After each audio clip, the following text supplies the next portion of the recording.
Hi, today I'm going to talk about this memory book I made for my brother Dan.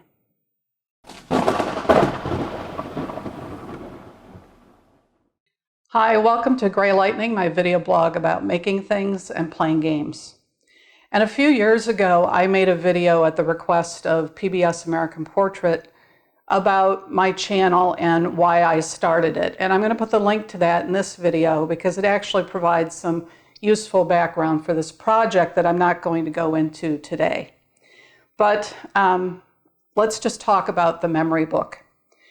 My brother Dan, I went to visit him and his family about 6 months ago, and he really enjoys thinking about the past and reminiscing about wonderful things from his past. And another thing that he was actually the highlight of his day when I was there was to go get the mail each day. And so I had an idea on the way home from that visit to put together this book, and I would send him a page from the book about once a week so that he would have something fun to find in his mailbox. And what these pages are memories of his. These last two that are, I held back two of them so I could make this video, but I've been sending them the others over the course of the last 5 months. And the pages talk about important things that happened in his life or accomplishments of his. So these two in particular are about education and school, but there's ones about his hobbies, his career, just things that he enjoys. And each one of them I tried to make text, but I also tried to put a visual element into it to have something to communicate visually as well as the text. And so I've been doing that over the last 5 to 6 months. And now his birthday's coming up, and I'm sending him the binding and the cover for the book. So here's the cover. And the binding is really very simple. It's just, it's like, well, they're wood pages, so it's a wood binding. And they fit, the two holes in the pages fit on the two posts, and you can just turn the pages like a book and put them face down on the other side. And this will hold all the pages that I have put into this project. So I'm going to talk today about how I designed the pages and the binding. It's all very simple. Maybe you have someone in your life who likes to think about their past and remember things, and maybe this project would be a good one for you.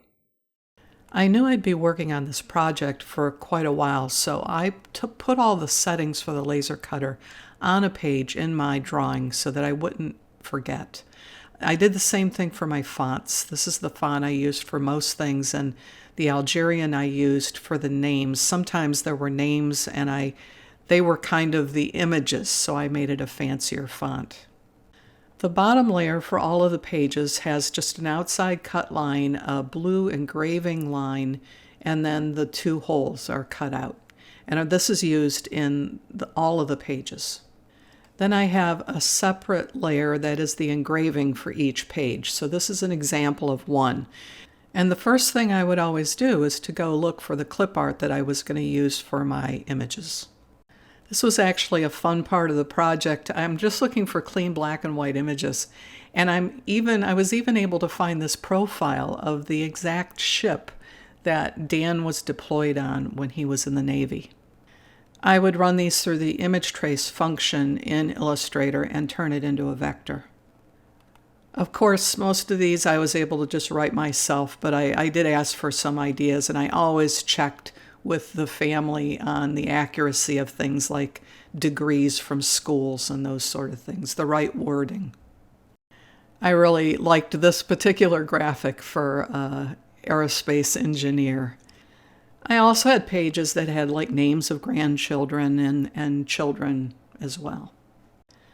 On the title page, I did something a little bit different from the basic page, and that was to put a fancier border on it. So this is the border I drew.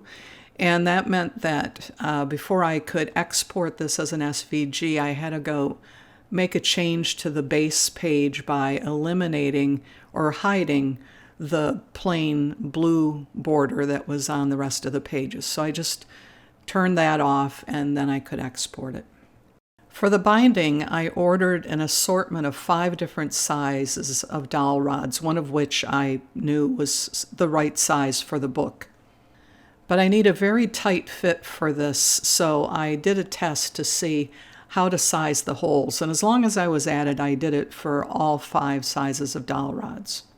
So the middle column is the actual measured diameter of the rod, and then I did a little bit smaller and a little bit bigger.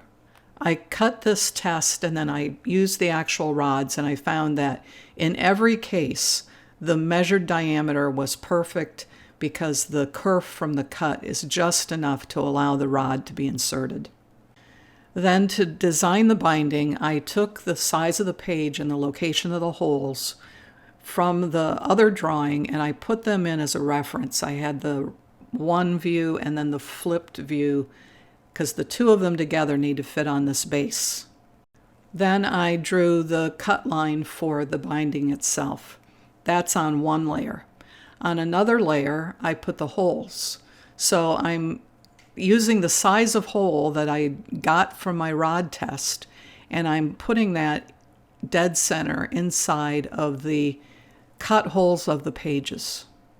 I exported an SVG of these 2 layers together. I'll cut 4 layers of this for the binding, and then I turn the holes off and I just export the outside cut line, and that's going to be the very bottom of the binding, and I cut 1 of those. The pages of the book are small enough to fit inside of my WeCreat Vision, and that does very clean engraving and cutting, so that's where I did all the pages. This is 1/8 inch basswood, and it required very little cleanup. Once a week I would send one of these off in the mail, and I would be rewarded with a picture back of Dan really enjoying receiving them. The only challenge in assembly was that there was a very tight fit of these dowel sticks. That meant every layer had to be exactly aligned. As I would add each layer, I would put the dowel sticks in, not glue them in, just stick them in to make sure everything was aligned perfectly. Here's my final test, and it all fit together. At that point, I glue in the dowel sticks and I clean up the edges, let it sit overnight to dry. The final step is to stain it. I use a stain that's very close to the color of the cut edges, and I put little silicone feet on the bottom. This is Dan on his birthday. He loved it. All the pages fit. It worked. In use, this book is not just for Dan, it's for Dan and his family and his visitors, and a way for them to sit down and talk and interact with him about his life and to help him remember. If you know someone who might be interested in this project, please share the link with them.